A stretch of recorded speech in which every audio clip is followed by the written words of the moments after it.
Today on Sekulow, and a head-scratcher, a Biden cabinet member bombs with botched Reagan quote. Keeping you informed and engaged, now more than ever. This is Sekulow. We want to hear from you. Share and post your comments or call 1-800-684-3110. And now your host, Jordan Sekulow. All right, welcome back to Sekulow. Now, usually we've been starting with Israel these past since October 7th. And, of course, there's news there to report today as the ceasefire continues, and there are more hostage releases that we will talk about. But there was something done by, of course, of all people, the Education Secretary, the Secretary of Education. He is in charge of the public schools of America, where most children are being educated. And he was at an event. Now, was it a congressional event, or was he just speaking at like a teacher's event? So he's at a speaking event. He thought he would say something, funny, quoting a Republican in support of the Department of Education. And this is when you better be careful how you're quoting somebody, especially if you're not reading it directly, or your 21-year-old staffer that pulled it who had no context and probably put it in front of them. But you would think someone of this stature and this age would have looked down and said, wait, this isn't right. I need to skip over it.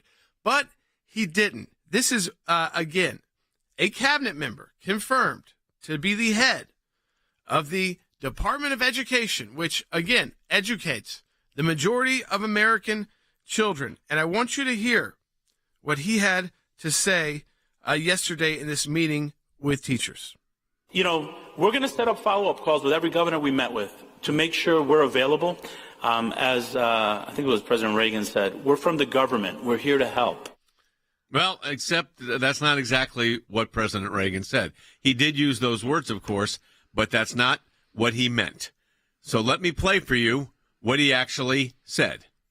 I think you all know that I've always felt the 9 most terrifying words in the English language are, I'm from the government and I'm here to help. There you go. That's what he actually said. You know what I said on X? I went right on. I said, if I was the education secretary and you botch something like that and you become the story, and the story is you're out of touch, you don't even know who you're quoting, foreign presidents, and you're on camera, you yourself should give your resignation papers to the president. But what we know in this administration, that would be shocking to see him go. 1, they're not even probably paying attention to him. 2, I'm not even sure that they care, because not many of them are very good communicators. You could hear someone like President Biden saying something like that and just not quite getting it there. So instead, they want it buried. But I think it's important because, Dad, this is who is setting the tone for how our children are being educated. And they're quoting presidents of the United States incorrectly to support their cause, which is a full government-run education system, which many conservatives believe should be abolished and sent back to the states to run. Well, of course, he's quoting it, thinking it was some kind of, this is the scary part of this, thinking it was some type of positive quote. But it's not. Ronald Reagan was very clear. The 9 most dangerous words. I'm from the government and I am here to help. And he says, as Ronald Reagan famously quoted, I'm from the government and I'm here to help, like that's a good thing. So this is I think shows you the total disconnect. The right has looked at this and said, this guy's going to run the education department, and the left is saying nothing. Nothing. I mean, it should be in ads, but except for the fact that I think that people, that Reagan quote is so well known, even people who weren't alive during Reagan. I mean, it's been used over and over by politicians for many years in political ads. And it's kind of a conservative talking point, is that less federal government is better government. More state control, local control. That's what's best for education. We don't even need this Department of Education that's become a political player. This is Giving Tuesday, and this is a very important day. It's the biggest charitable giving day of the year, and it couldn't have come at a more important time for us. We've been expanding our efforts for Israel globally. We're fighting on the 14th Amendment cases, so your right to vote counts. We're defending pro-life laws, defending your faith, taking on the deep state in 18 cases. Crucial time for us to have your tax-deductible support gift, and it will be doubled on this Giving Tuesday. So go to ACLJ.org. That's ACLJ.org for Giving Tuesday. I encourage you to do that right now. we're going to set up follow-up calls with every governor we met with to make sure we're available. As I think it was President Reagan said, we're from the government. We're here to help. There are resources there, there's technical assistance there, and there's a playbook that could support the work you're doing. Count on us as a partner in this. Our students are waiting. Well, there you've got our education secretary taking heat for flubbing one of Ronald Reagan's iconic lines. That was Joe Biden's education secretary, Miguel Cardona, completely missing the mark on this popular phrase from former President Ronald Reagan. Listen. The 9 most terrifying words in the English language are, I'm from the government and I'm here to help. Cardona was suggesting, Reagan said once, I'm going to come help you. Yeah. You know, Reagan had a warning. It was about too much government. I mean, the jokes just write themselves, my friend. You know, it's pretty rich that you have an education secretary that doesn't know one of the most famous quotes in political history. So think about it. He is the U.S. Secretary of Education. He's in charge of teaching American kids history. And doesn't know history. I think what's even more concerning than that is that he actually does believe that after everything the American people have been through, especially in the last 3 years, that the notion of big government is comforting to folks. And he seems to make light of it and make a joke of it, that big government is there to help. No, I don't think so. So you got the quote wrong, and you think big government is comforting. People, they have no idea what they're doing. Now, I called Cardonas, and he said, ask not what your country can do for your country, but fear itself. And, I think he was spot on when he said, as Abe Lincoln told us at Gettysburg 4 scones and 7 beers ago. No, it's sad. We have an education secretary that you wouldn't copy off of on a test. This administration, the jokes, the circus, they write themselves, they run themselves. I don't expect anything different, but it's nice to have a little comic relief on a Tuesday morning.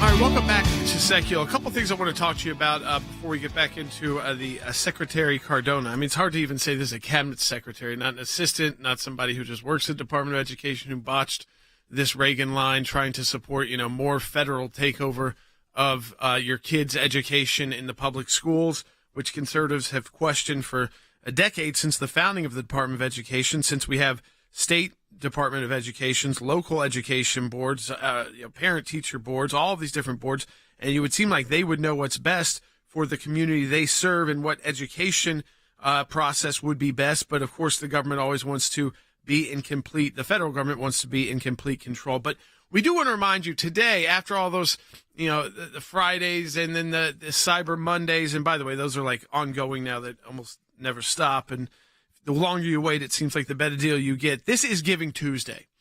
And it's a day after all, you make all these purchases to say, I want to give back. And it's the largest charitable giving day in the United States.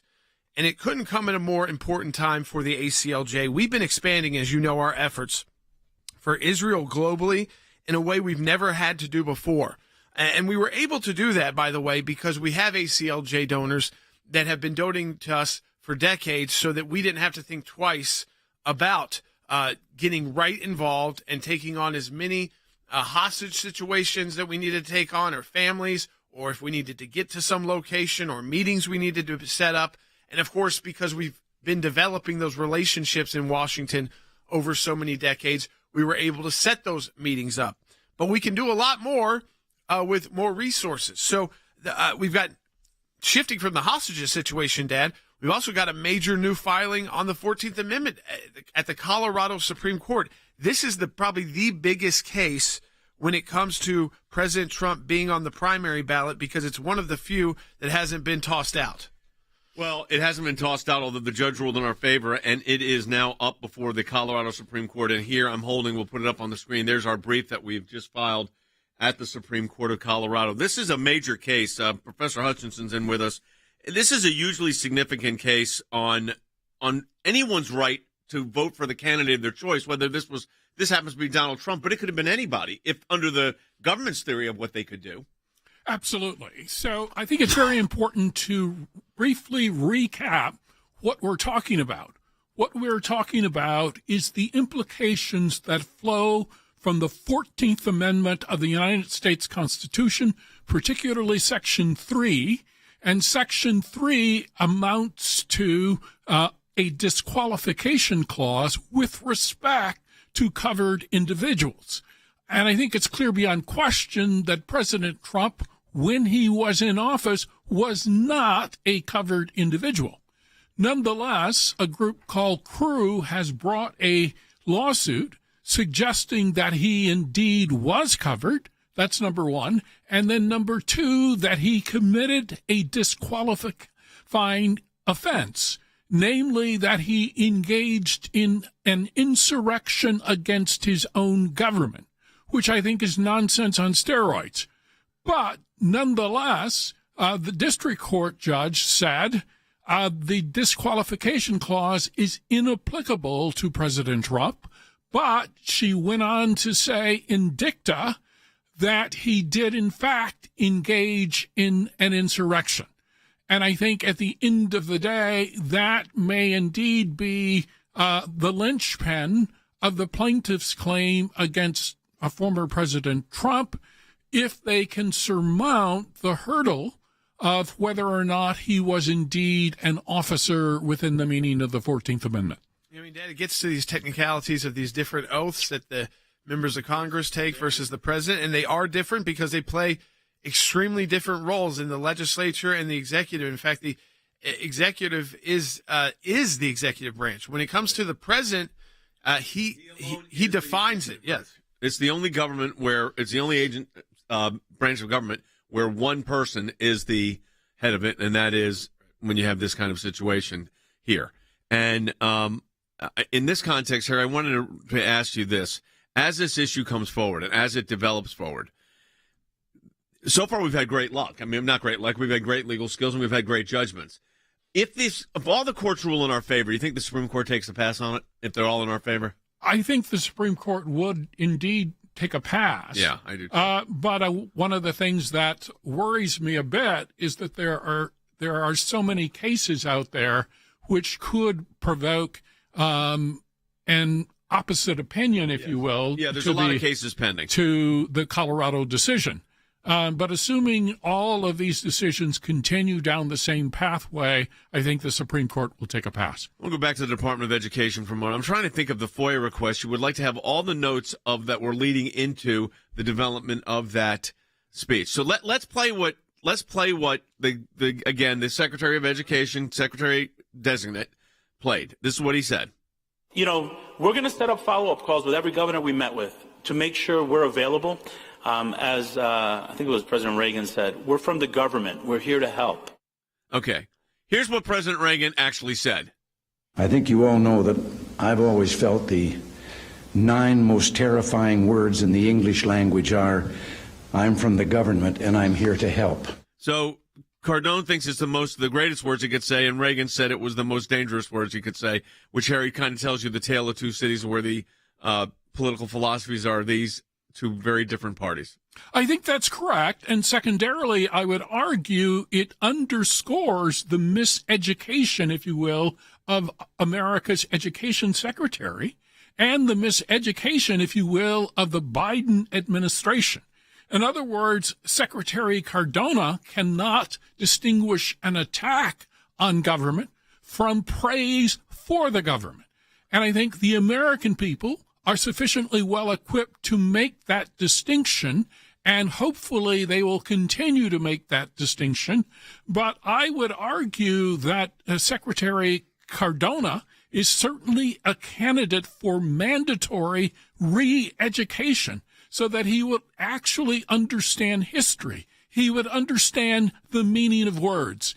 And I think he is a clear and unmistakable example of why the Biden administration continues to make so many missteps. They've come up with this title with respect to the Biden economic plan called Biden Economics. It is backfiring. It continues to backfire. Why? Because prices are up on a variety of items, 20 and 30%. Since President Trump was in office. And yet the Biden administration continues to praise itself fairly unintelligently. Remember what President Biden said? This was during the National and State Teachers of the Year celebration back in April. And it got people riled up as well because, again, this idea of who children belong to. I Usually when you think of who children belong to, well, they belong to their parents, and then they become, when they're minors, and then they become adults, and then they have their own children. But listen to what he had to say. This is President Biden. Rebecca put a teacher's creed into words when she said, "There's no such thing as someone else's child. No such thing as someone else's child. Our nation's children are all our children." Well, this goes back to it takes a village, and but it is the parents that ultimately, under the Supreme Court's rules, have the primary responsibility of raising their kids. So I'm going to tell you right now this is just a horrible misquote, a terrible context, and I think it's just it puts the whole perspective of what we're, Harry, in a nutshell, what we're really dealing with at the Department of Education. I think that is correct. And so the Department of Education is an ideological agency. It is not really interested in education. It is interested in propagating an ideology that is hostile to the interest of the American people, and each and every listener should rise up and oppose the effort of the Education Department to take over the education of our kids. All right, folks, this is Giving Tuesday. This is the biggest charitable giving day of the year in the United States, and it couldn't come for us at a more important time. We've been expanding our efforts for the Israel situation globally in a way that we've never had to do before. I can't even tell you how many offices are involved now in the conference I just had and what may be going on. We'll have more about that later, probably on tomorrow's broadcast. At the same time, we're engaged in vital legal efforts here in the United States.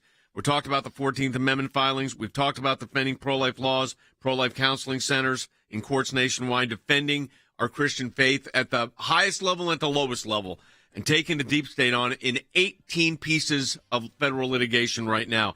This is a crucial time for us. Your tax-deductible gifts are doubled before midnight, Giving Tuesday's deadline at ACLJ.org. This is specifically for the Giving Tuesday. Right. So we encourage you to do that. Very, very important. And if you want to become one of those ACLJ champions, this is a great time to do it, because you can make that donation. You're going to get double the impact, so you're still going to get that matching challenge, double the impact of your donation. But you choose an amount that you're comfortable with being deducted from your credit card each month. And so at the ACLJ, that is great, because not only will we have the resources, we have resources to plan. We know that there's a certain amount of income coming in next month, so that if something pops up, like in Israel, or a new legal battle like the 14th Amendment, we've got the resources to fight it anywhere in the world. Donate, join ACLJ.org. What does it mean to be an ACLJ champion? Becoming an ACLJ champion means joining us in the fight for liberty, in the fight for law, in the fight for peace, in the fight for freedom. The battles being fought in courtrooms right now will decide what kind of future our kids will have tomorrow. So when you join as an ACLJ champion, we now actually have a baseline to know what we can possibly accomplish. And look, the dream is vast. Being a champion means that you get to come alongside churches who are being zoned out of properties, who are being forced to obtain liquor licenses simply to operate, coming alongside students who are being told they can't read their Bible in school or even bring it. Becoming an ACLJ champion allows us to take on more cases internationally, in places where Christian persecution is happening on a daily basis. The need for the defense of these Christians is overwhelming, and we can't do it without you.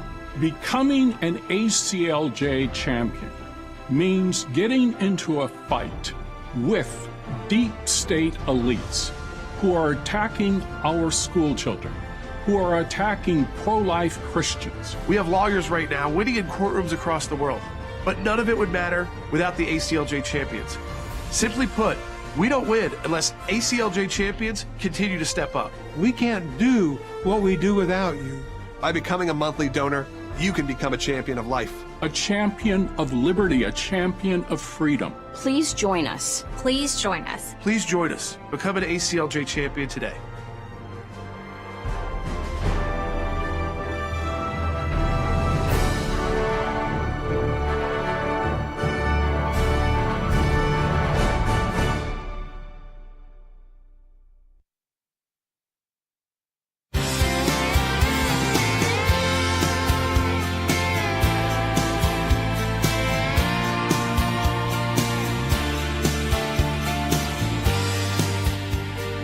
Israel has confirmed that the hostage releases have begun. They usually take about an hour. Today it should be 10 additional hostages, as well as tomorrow, for the ceasefire to continue. And then we'll see if there will be an extension of that ceasefire. Some people have said, could it go for as long as 10 days if Hamas continues to make releases? Are there that many people left alive that Hamas actually has under their custody? Because some of these people may be under Palestinian Islamic Jihad custody, or have kind of disappeared into the realms of war. Yeah, we've set up a special page. I just want to make sure, because we have some technical issues with it. Do you want me to ask people to go to this page, Will? Yes. Okay. If you go to aclj.org/bring them home, you will see that is a special section of the website. It does not link from the main website at this point? There's also a post that is on the homepage. Okay. And it has a discussion about what we're doing, but there's also, and it's not clear, folks, I apologize for this, because we're having to work some technical issues out. In the text, it says the 240, the fight to save the hostages, being the roughly 240 hostages. If you click that, there is a video that is a special that we've done, almost like a documentary. Actually, it says the video is inappropriate for some users, and there's a disclaimer you have to go to. I'll tell you what we're going to do. We're going to get all this fixed, and we're going to tell you how to get there, because I didn't realize that was going to happen. It is not suitable for kids. I will tell you that. Yes, it's not suitable for kids, and they label that because it talks about war and things like that. So we're working through that. It's not like something they're trying to block people from being able to see. If you go to it, in embeds on YouTube, it's going to ask you, I understand and wish to proceed. It says the video is not inappropriate from some users. It's not sexual content. It is, there's some Well, you hear blood the and stories of violence. the families that we took to Washington, D.C., Yeah. and they tell those stories very directly.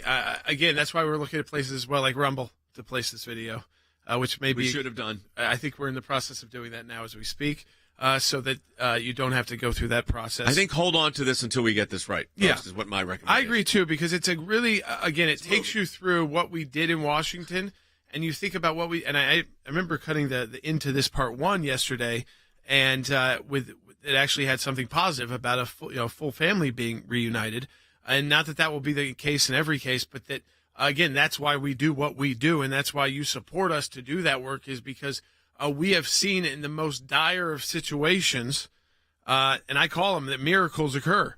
But if you're a Christian and you believe in those miracles, you also believe that you don't just sit on your back and kind of wait for the miracles to happen. You're given a brain, you're given a body. You may be put in a situation like us to be in an organization like the ACLJ, where you can do this work, and maybe you're in a position where you can fund this work. And while we're in this, again, Faith and Freedom Drive in the month of November, on this Giving Tuesday, the biggest charitable contribution day of the year in the United States, this is the day, again, if you've thought about even just making one donation to the ACLJ all year, we'd appreciate you doing that, whatever amount. But if you are willing to become someone who wants to be a regular contributor, we've made it easy for you, and we're going to set up a special program for you as well called ACLJ Champions. ACLJ Champions are recurring donors, and we already have people that have done that before. But what you do, Dad, is you choose an amount that you're comfortable with. Like, is it $50? Is it $100? Is it $25? Could be more for people who are comfortable with more of an amount. And that will be automatically charged to your card. It's a tax-deductible donation each month. So in a matching challenge month, you'll still, that donation will get the benefit of the double the impact. And you will, again, be assisting the ACLJ, not just because it is financial support for us, Dad, but because it allows us to look at the plan and say, next month we know this many ACLJ champions pledged this much resources. So we can budget for especially important for special projects like we're dealing with right now. You can't predict in this world right now what's going to happen. I mean, that they're going to keep President Trump off the ballot in states, and 15, 16 different states we're going into court representing all these GOP state parties, and we've also got clients in Israel. None of that we could have predicted 6 months ago. No, and that's why this is so important. So again, this is the biggest charitable giving day in the United States every year. This is Giving Tuesday. So we encourage you to go to aclj.org and make that gift. And as Jordan says, if you can make that a continuing gift, a monthly gift, then you are an ACLJ champion. Let's go back to the, I think, Harry, in looking at the, we've got a special package we've put together on Hamas. We're going to have it ready to launch later today or tomorrow. But, Harry, we've got also a booklet and background on it as well. Let's talk about that. Absolutely. So we have posted a special report on Hamas called Unmasking Hamas. And so one of the things to keep in mind is that there are comparisons out there between October the 7th and America's 9/11. But what was different about 9/11 versus October the 7th was what happened on October the 8th. On October the 8th, there was a worldwide celebration of the slaughter that happened in Israel. And so if you go to capitals in Sydney, Australia, London, England, Toronto, Canada, New York City, Washington, D.C., those capitals featured celebratory events, suggesting that it was now time to gas the Jews. And so it's important to keep in mind that there has now been a swing, if you will, of world opinion against Israel, which follows along with the Hamas charter. If you look at the Hamas charter, it suggests that the day of judgment will not come until Muslims fight the Jews, killing the Jews, when the Jew will hide behind stones and trees. The stones and trees will say, O Muslim, O Abdullah, there is a Jew behind me. Come and kill him. Only the Nakad tree, a certain kind of tree, would not do that because it is one of the trees of the Jews.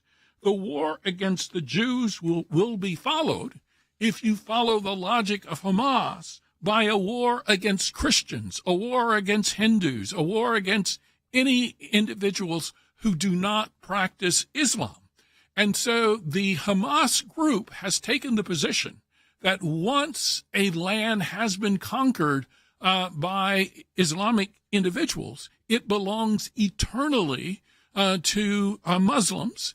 And so this is a quasi-religious war, and it's more a religious war as opposed to a political war. Nonetheless, many leaders in the West, including UN rapporteur Francesca Albanese, she suggests that Israel should be deprived of its own right to self-defense. And so one of the things this report attempts to illuminate is the battle ahead, which is against not only the flesh and blood reality of war, but against elite global opinion, which is poised to oppose any efforts to defend Israel. All right, this is, again, Giving Tuesday, the biggest charitable donation of the year in the United States. We've launched that Faith and Freedom Drive. We thank you who have already donated. We encourage you to donate today, double the impact your donation. If you can become an ACLJ champion, that means a monthly donor. You click that box and an automatic donation. It is great for the ACLJ, but if you can't do that, donate today. One time, double the impact. ACLJ.org. This Giving Tuesday. We've just enjoyed the Thanksgiving holiday and everything that surrounds that. You know about Small Business Saturday and Cyber Monday, but Giving Tuesday is different. It's designated as a day when Americans can focus their generosity on supporting organizations that are having an impact on the world. And this Giving Tuesday, there is no better time to join with the ACLJ. As Americans, we have much to be thankful for. Our faith, our freedom. The ACLJ is fighting and winning to protect your sacred liberties. Faith and freedom can only survive if patriots like you are willing to fight for them. Take action with the ACLJ this Giving Tuesday and join us in these important fights. Go to ACLJ.org to support the ACLJ's Faith and Freedom Drive.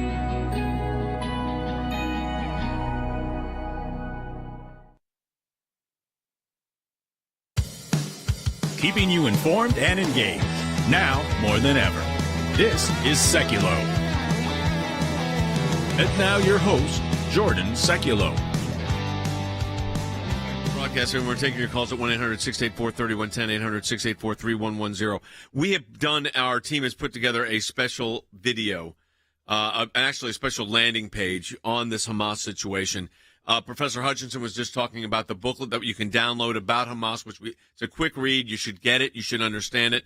And also, when you go to the page, you will see that we have a 48-minute, 50-minute special on what the ACLJ is actually doing on these hostage release, including interviews with hostage families. And that documentary will be added to in the days ahead. Yeah. Like, I don't know if were we able to add that we got the families released? Yes, I did. I did that yesterday. So as news develops, we'll keep adding. Where do people need to go, Jordan? So you go to aclj.org/bringthemhome, and you'll be able to see the video there. You can click on it. Again, it's about 40 minutes long. Kind of walks you through everything we did. It is not for kids, but again, young adults, high schoolers, people in college, certainly. Send it around, especially to family members who have been asking you questions about who's right in this conflict. Not that they may have loved what Hamas did to people, but has Israel been this horrible aggressor that I keep hearing about on my college campus? This is something they need to watch and see. See these families that came all the way from Israel to Washington, D.C. To beg for help. I mean, literally. And they were brave to do so. One, they're not always speaking their first language. Two, you've got all these cameras and members of Congress in these, kind of huge buildings, the U.S. Capitol with powerful people, imagery, and you're jet lagged. And you're also, as one of the brothers that is our client said, every day for him is October 7th.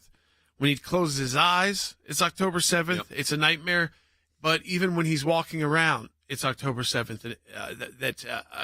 So they're reliving this day by day. And unfortunately, those clients were all of adult males.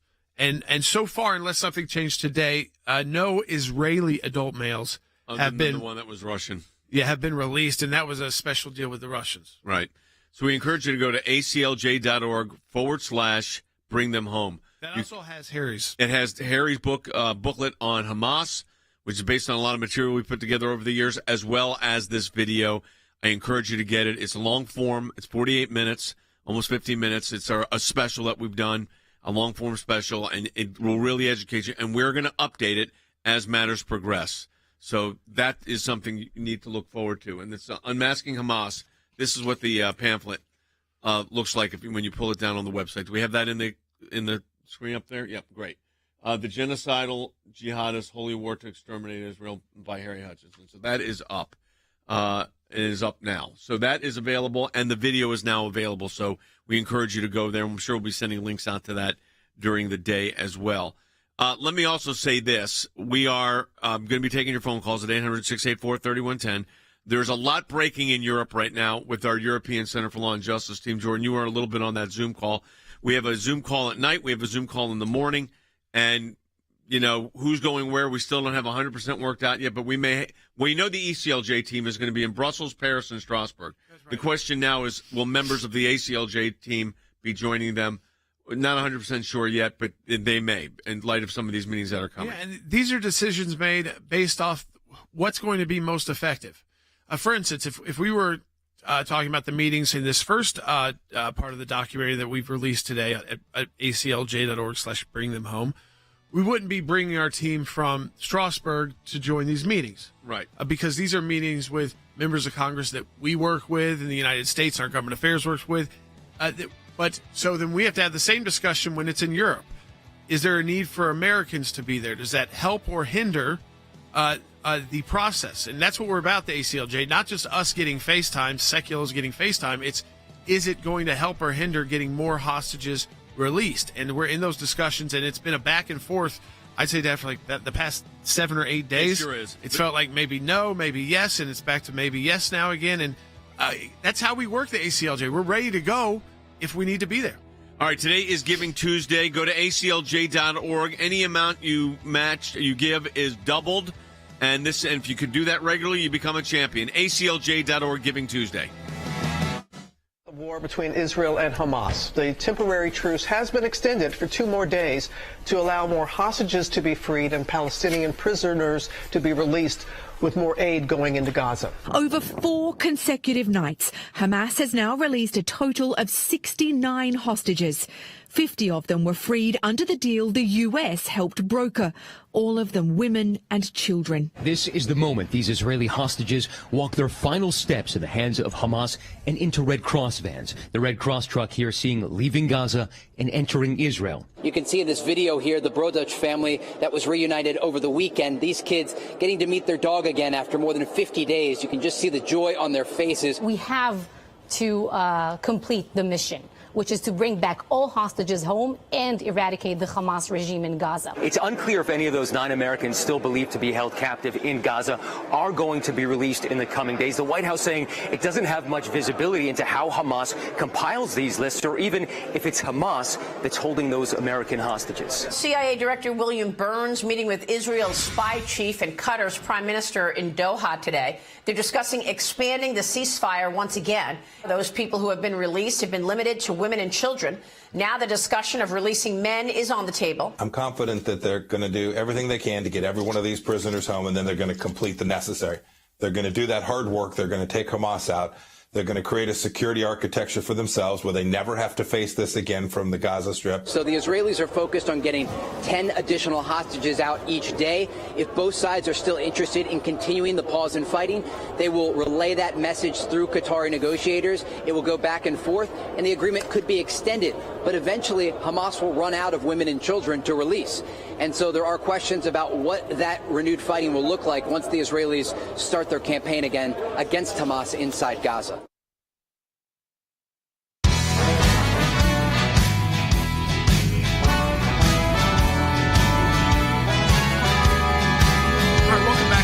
Sekulow on this, again, what is very important, Giving Tuesday. And it's also important to let you know, our team, obviously we've got ACLJ Jerusalem and people are traveling. Remember this during a holiday time in the Jewish faith, and some people were in Israel, some people were out of Israel. Then it got difficult to get back in and out of Israel. Our team is back. And Jeff Ballabon, who oversees our office in ACLJ Jerusalem, is joining us right now. And as you can see, Jeff, you're back in Jerusalem, and we could see behind you, I think you're on the porch of where you live, and you could see the old city of Jerusalem. It looks peaceful from this imagery, but we know because there is a ceasefire ongoing, though Hamas has broken it twice lately, and there's actually hostages being exchanged right now, Jeff, while we're talking to you.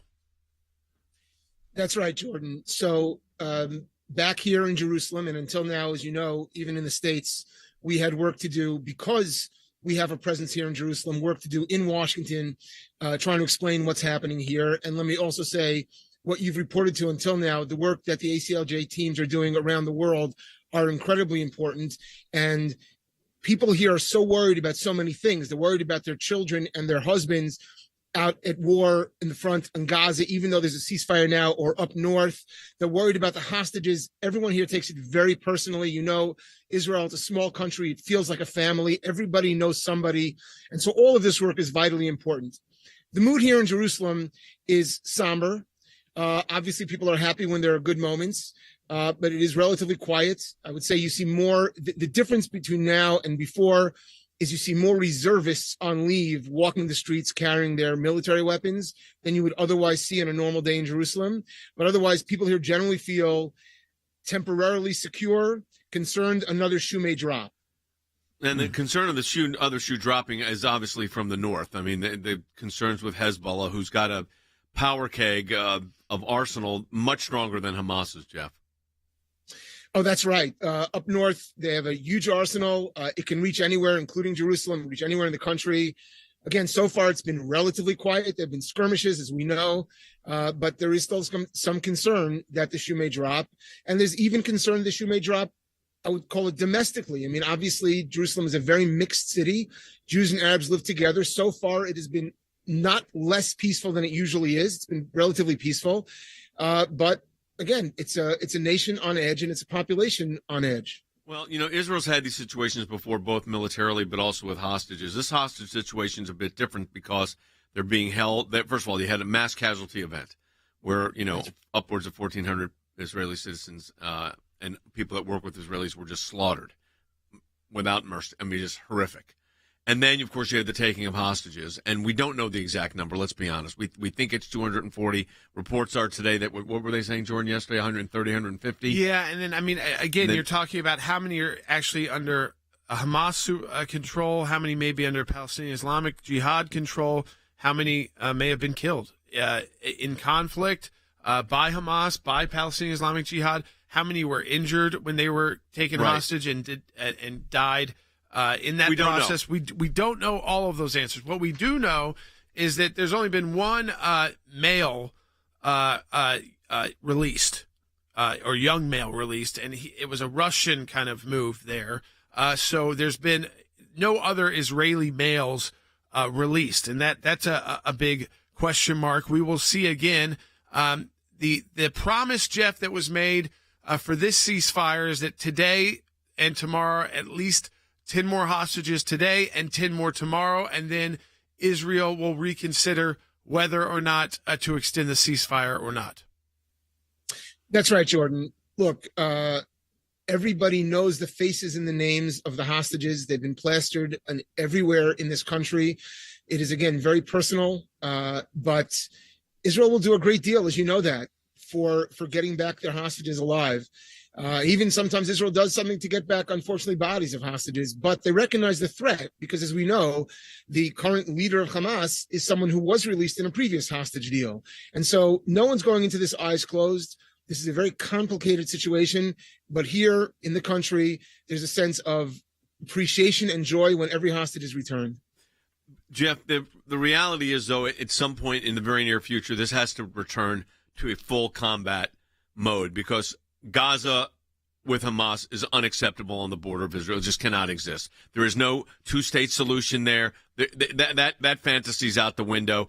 But Hamas has to be eradicated. This is great that we're getting these reprieves and you can get humanitarian aid in. Great, and we're getting hostages released. But they only extended it for 2 days, which tells me it's probably they don't maybe have that many more hostages or maybe another 20 or 30. The war is going to continue, and it's going to continue at a very aggressive pace to get this done. This is a very complicated situation, Jay. I always think about your term that it's nine-dimensional chess. Well, there is no term for this because this has gotten much more complicated.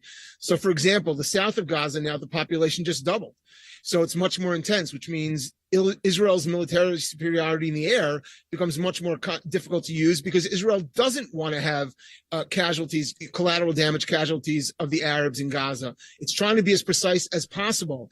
And so that becomes more complicated, which means putting the IDF soldiers in harm's way. Again, this becomes, when we move to the south of Gaza, the next phase of the fighting is even more difficult than what we've seen until now. And everybody is aware of it. Do you sense, Jeff, in your conversations with Israelis and people you work with, that they are prepared for what the government keeps saying is going to be a long fight? Everybody here, everybody, the country is remarkably united. They're united understanding that obviously the notion of a Palestinian state is not in the books for the foreseeable future, if ever. Certainly Gaza could not continue the way it was continuing before, and something dramatic has to change in Gaza. They're united and wanting to see the hostages back, and united, and remember, we are talking about this as though it's only Hamas, but we've mentioned on air already several times, Islamic Jihad, there are other groups that have hostages. There are people who came over the border. We don't know how many hundreds or thousands who are not affiliated with Hamas at all. The entire Gazan population poses a tremendous security threat for the state of Israel. And so there is absolute commitment to doing whatever it can to protect Israel from ever, God forbid, enduring this kind of an attack again. Jeff, I just wanted for people here in this country, we've got a lot of listeners who've likely visited Israel and have toured Israel to see the holy sites, to see the Holy Land. I'm not saying that that's going to be happening very soon or even down the road, but eventually, we all hope and pray that that is available to people in the future to be a part of it. But what is it like to be back? You were in the U.S. seeing these massive Palestinian protests where you live in the U.S. That were pretty outrageous and disgusting coming from mostly liberal college campuses in support of these Hamas actions. What's it like back in Jerusalem, which can be a pretty tense city anyways, and it gets even more tense when you've got these kind of conflicts? I know there's a ceasefire, but it's a ceasefire. There is a conflict ongoing. Well, certainly the people I talk to are extremely appreciative, first of all, that we have a presence here and that we didn't run away, that we're back, that we're here. Again, I was in America for the Jewish holidays. Then the war broke out. Then there was great demand to come down to Washington to discuss what was going on. And really the first time I was able to come back is now. And people do appreciate our presence, our physically being here. The ability to communicate in person, in confidence, gives a tremendous sense of security as well. But the overall mood is, again, it's, unfortunately living here, real life, the new normal, it changes, unfortunately, too often. And this is the new normal. And they don't know what's going to happen. Hey, Jeff, we're going to keep you for the next segment as well. We're going to talk to you more. And, Dad, I wanted to say as well, I know a lot of the companies that are U.S.-based companies, they haven't gone back. Right. ACLJ has. Yes. I want to make that clear to people. A lot of the U.S.-based companies move their people out. They don't even know when they're going back. But the ACLJ is back in Jerusalem. We are back in Jerusalem. Today happens to be Giving Tuesday, and it really couldn't come at a better time. This is the biggest charitable giving day of the year in the United States. And it really could not come at a more important time for us. We've expanded our efforts for Israel globally in a way we've never had to do before. At the same time, we're engaged in vital legal efforts here at home. We talked about the 14th Amendment challenges on the ballots and the elections and election integrity, defending pro-life laws, pro-life counselors in courts throughout the country, defending your faith in numerous cases, taking on the deep state in court cases in 18 different cases we have now, defending students and teachers that are being harassed because they're pro-Jewish or pro-Zion. All of this is happening, and it is a crucial time for us. And our Israel work and what's going on right now, we're being very flexible, folks, because, as I said, I know I've got activities at the end of December with various government leaders from around the world. Now we may be having some more of that in Brussels and in Strasbourg as early as next week. So we're working, as soon as we're done with this broadcast, Jordan and I are going up for a conference call on that. This is a crucial time for us to have your tax-deductible gift doubled before our midnight Giving Tuesday deadline at aclj.org. I encourage you to do that. We want to make this a record day. We're up against a big number. We did $356,000 in donations last year. So if we can get that again this year, that would be great, or even go over that. So it's aclj.org for Giving Tuesday. Also, our fight for the hostages, you can go to aclj.org/bring them home for a special documentary and booklet. This is the time of year when we give thanks for all the blessings in our lives, our family, our health. But what about our more profound blessings that we as Americans are privileged to enjoy? Our faith, our freedom, unique liberties that so many people around the world can only dream about. Freedom to worship, freedom to speak. They're fragile freedoms that must be vigorously defended. And we've witnessed the attacks on faith and freedom on a global scale. It's time to take a bold step. To join us in the fight. To join us in upholding the Constitution. And to defend the freedoms you hold most dear for your family, for our country, and for the world. Go to aclj.org to support our faith and freedom drive. This time of years, we're giving thanks, celebrating our liberties that we have in the United States. We also see those liberties are under attack. Freedom to speak, our freedom of religion. Victories that we have won over decades are being refought again in courts and in the halls of Congress, in international institutions. We're seeing, of course, the conflicts raging around the world, not just in Ukraine, but now in the Middle East and our ally, Israel, which is so important to so many of our ACLJ supporters. So our liberties here at home, they're under attack. Our friends, our allies around the world are under attack as well. That's why this Faith and Freedom Drive is so important for you to donate. Dollar for dollar. You donate, we match. Dollar for dollar, each donation. This is an important time, the most important time, to support the work of the ACLJ.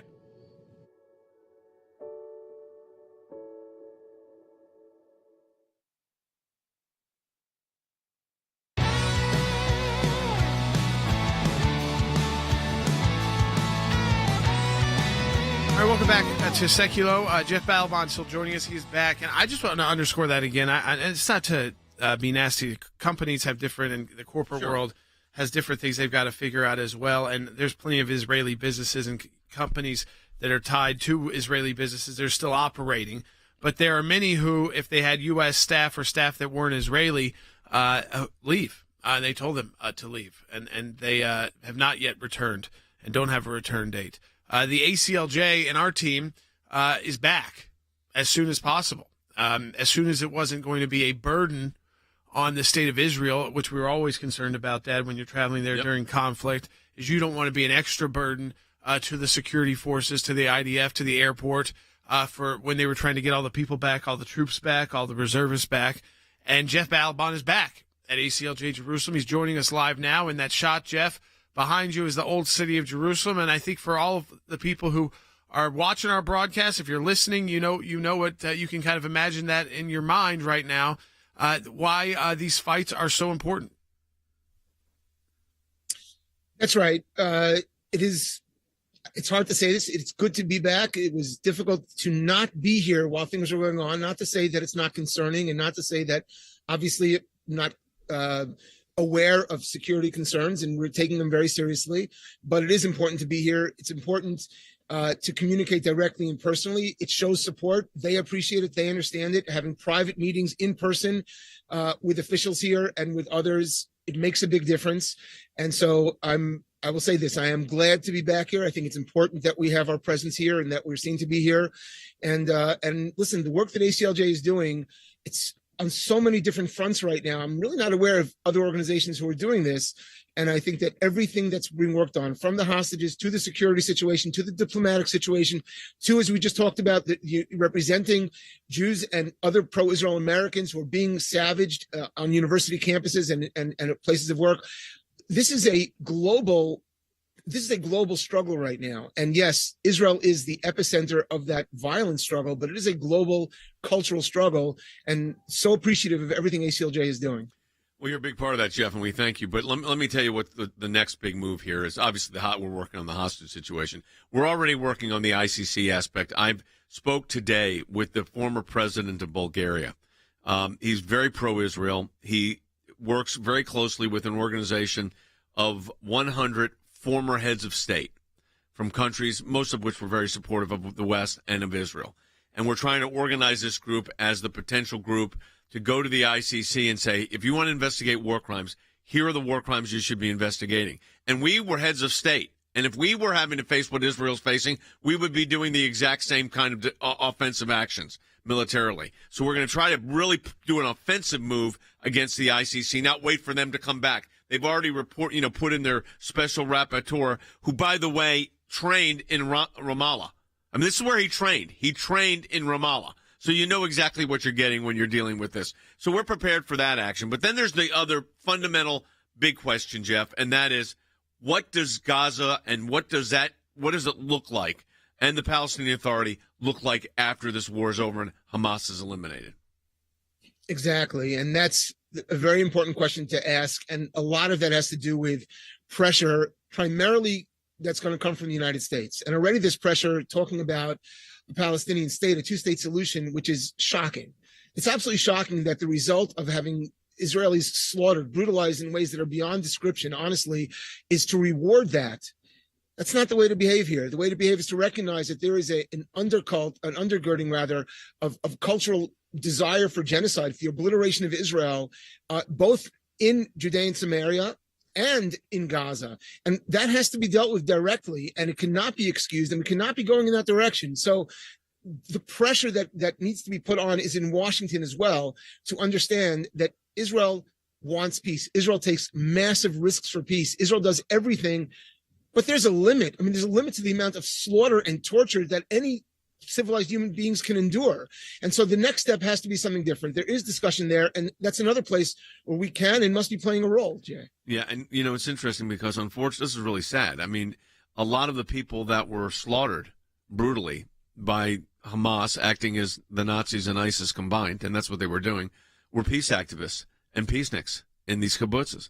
And they were the ones slaughtered. And I've heard a lot of people on the left saying they're reconsidering their entire operating framework because of what happened here. Jeff?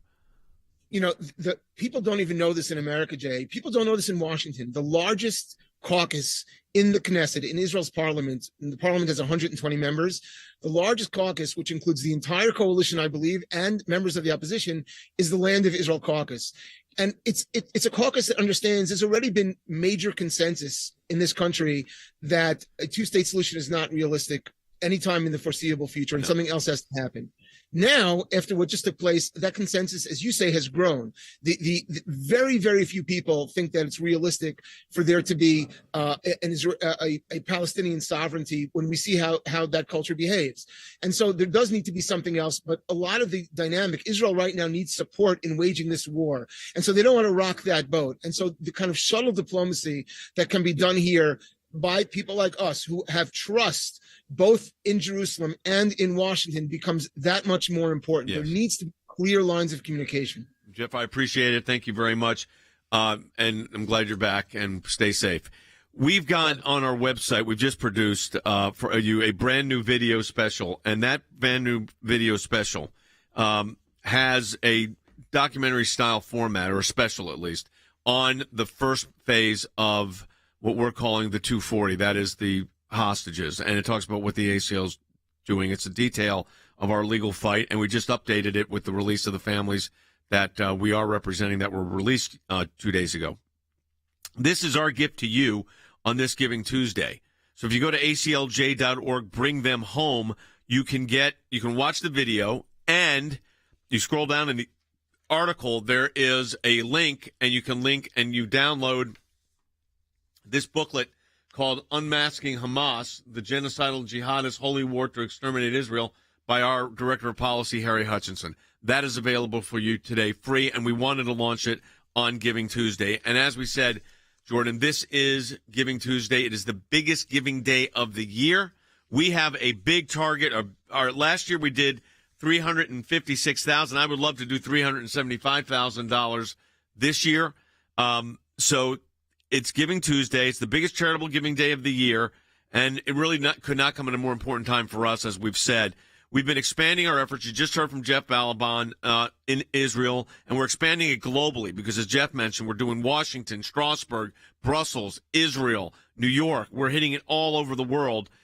We've never had to do it at that extent before. We are, and at the same time, of course, we're engaged in vital legal issues here. Jordan mentioned the 14th Amendment filings, also defending pro-life centers and pro-life individuals. That's right. And all the government affairs work we're constantly engaged in, with legislation moving too. A lot of we're going to be talking about tomorrow on the broadcast is we've joined a coalition to get that second round of aid to Israel, which has been held up because of political reasons and other things that have been connected to that aid, whether it's Ukraine aid or cuts to the IRS. And we're running the clock pretty low where Israel needs those resources, and we need to make sure they get the resources they need to keep the Iron Dome working, to keep Israelis safe, but also to keep Americans safe, because we know we've got our men and women in harm's way in this region of the world right now, our troops who are being fired at by Islamic terror groups. Support the work of the ACLJ in Israel, in Europe, in the United States, fighting for you on every